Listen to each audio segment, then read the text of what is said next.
شب برات آنے والی ہے، تو اس میں سوال یہ ہے کہ آپ لوگ نئی نئی چیزیں ایجاد کر دیتے ہیں. شاید سائل کی مراد یہ ہے کہ حلوہ وغیرہ جو بنایا جاتا ہے یا اس طرح کی جو بات کی جاتی ہے کہ روحیں گھر پر آتی ہیں، تو کیا اس کی حقیقت ہے؟ دیکھیں، یہ تو بہرحال عجیب و غریب بات ہے کہ نئی نئی چیز ایجاد کر دیتے ہیں.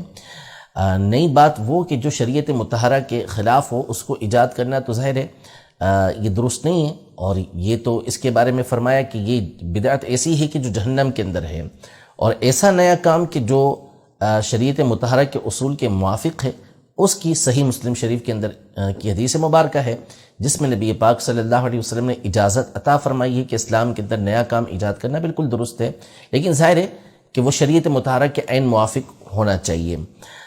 باقی رہا حلوہ بنانا، تو ظاہر ہے کہ مومن میٹھا ہوتا ہے اور میٹھے کو پسند کرتا ہے، تو وہ چاہے وہ شب برات کے اندر بنایا جائے، شب معراج کے اندر بنایا جائے، کسی بھی دن بنایا جائے، بنانے میں کوئی حرج نہیں ہے. جو اعتراض کرتا ہے وہ بھی حلوہ کھاتا ہے، جس پر اعتراض کیا جاتا ہے وہ بھی حلوہ کھاتا ہے. ہو سکتا ہے اعتراض کرنے والے زیادہ کھاتے ہوں، اور شاید جو ہے وہ بیچتے بھی زیادہ ہی وہ لوگ ہوں کہ جو اعتراض کرتے ہیں. تو اعتراض جو ہے وہ اعتراض جو کرتا ہے اس کے بارے میں عربی زبان کا ایک مشہور مقولہ ہے کہ المعترض کالاعمی. جو اعتراض کرنے والا ہوتا ہے وہ نابینا کی طرح ہوتا ہے، اندھے کی طرح ہوتا ہے، اس کو بس اعتراض کرنا مقصود ہوتا ہے.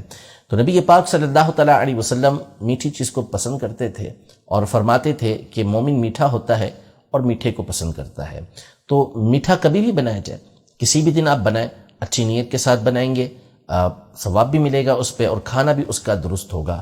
اب رہا شب برات کو بنانا، تو شب برات بھی ایک دن ہے، ایک رات ہے، اس میں آپ بناتے ہیں تو اس میں بھی کوئی حرج نہیں ہے. 15ویں شعبان کے دن میں بناتے ہیں تو اس میں بھی کوئی حرج نہیں ہے.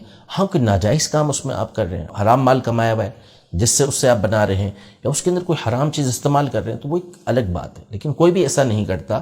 حلال طیب مال سے حلال طیب چیزیں بنائی جاتی ہیں، اور حلال طیب چیز کھانے کا قرآن مجید فرقان حمید کے اندر حکم موجود ہے.